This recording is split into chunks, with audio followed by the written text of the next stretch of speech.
Hello and welcome to your Affiliate Fund Advisor Portal training. Here's a glimpse of all of our affiliates. Our training today highlights each affiliate at various times. The first thing we're providing are instructions for how to access the Affiliate Fund Portal. You can come back to this portion of the presentation when you're ready to log in. When you log into your Affiliate Fund Advisor portal, this is the first thing you'll see. Here we are entering the portal as if we are the Amory Area Community Foundation. The funds that appear in the left column under Choose Fund are funds that Amory Area Community Foundation advises. This means AACF can make grant recommendations from any of the funds listed there. On the right side is a column titled Choose Group. For Amory Area Community Foundation, these two groups are summaries of 1, the funds that your affiliate advises, and 2, the rest of the funds that are part of your family of funds. The grouping of other funds are not funds for which your affiliate advises or makes grant recommendations. If I were to hover over and click on a fund here on the left,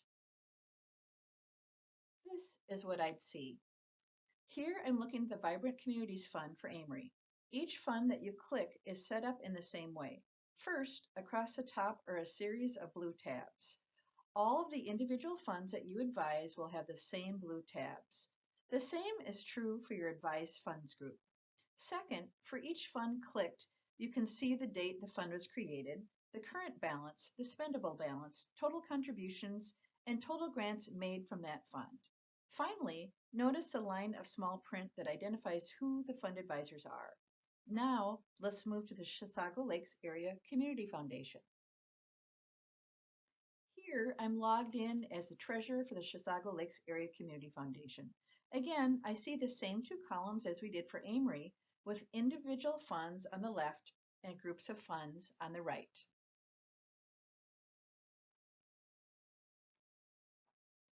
Let's click on the Advised Funds group. Now we're looking at not one fund, but a group of funds. As with individual funds, each group of funds is set up under the same structure. First, across the top is that series of blue tabs. These are the same tabs you'll see with individual funds, but there's one additional tab that allows you to export fund balances. We'll just demonstrate that shortly. Second, notice the information provided in summary for all funds your affiliate advises. Here you see current balance, current spendable, total contributions, and total grants made for all funds you advise. Finally, just below these balances is the line of small print that identifies the fund advisors.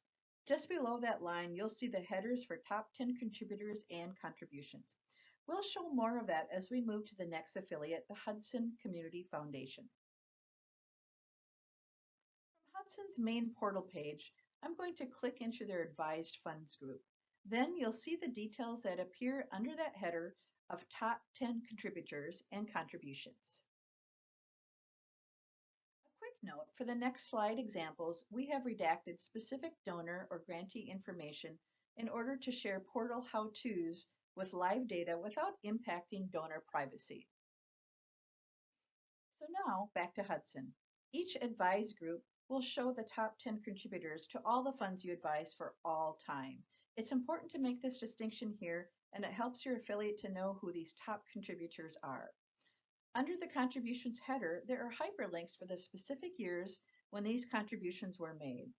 As an example, I will click on 2010 and you'll see how the line changes to indicate the change in contributions.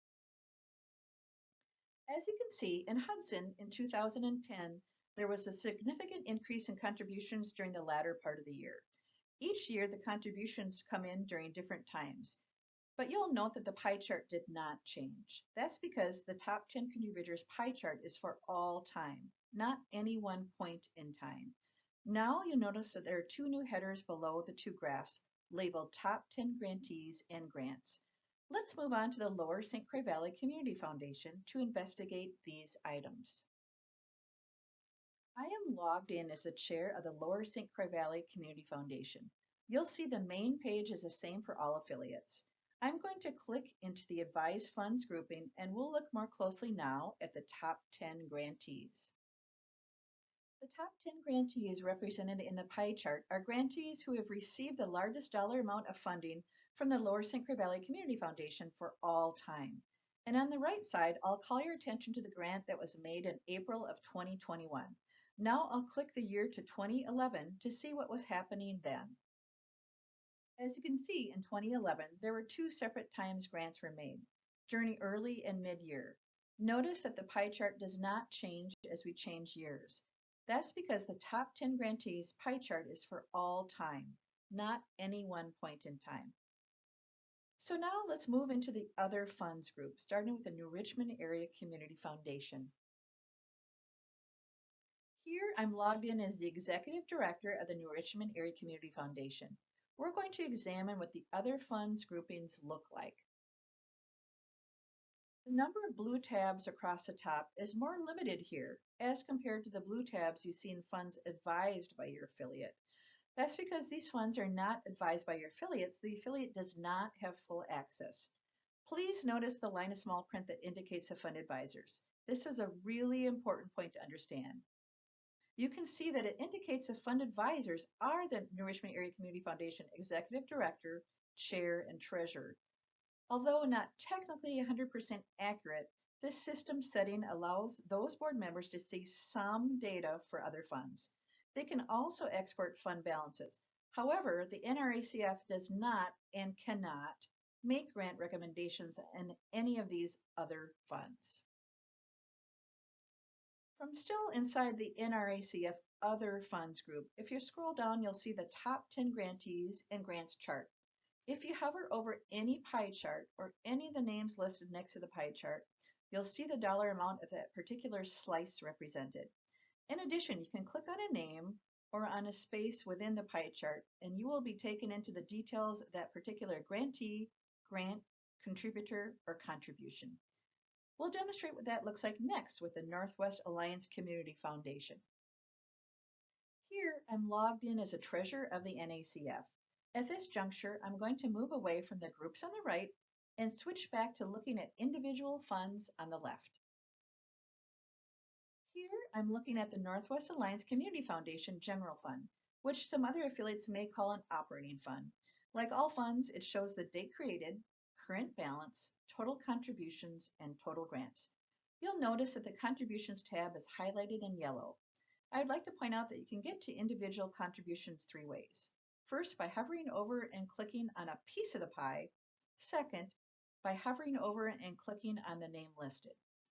Either of these two actions will take you to a page that shows contributor contact information and a listing of their contributions, unless a donation was made anonymously, as is in this example. Here's what you see if you click the pie chart or a name listing to access more information. The third way of getting contributions is simply by clicking on the blue Contributions tab at the top of the screen. And this is what it looks like when you click the blue Contributions tab. It looks different from the previous view because it shows all contributions and not just those related to a specific donor. Now we're going to see what it looks like in the Grants and Grants Request tabs. We'll get in as Prescott Foundation and look at their operating fund. Your view here is a condensed one. The top half is what you've seen when you first click on the Grants tab. The bottom half of this slide shows the individual grants that you reach by scrolling down. When you click the blue Grants tab, you'll see at the top a Grantee Summary. This allows you to view total grants made to each grantee at a glance. The numbers highlighted in yellow under Grantee Summary indicate how many grants have been made to each grantee. When you scroll down the page, you'll see the individual grants that have been made by your affiliate. The yellow highlight marks in the bottom half show where you can sort and/or filter for information. Notice the blue box that says Copy. This allows you to click the Copy button to repeat a grant you've made in the past. Now let's move over to the Grants Request tab.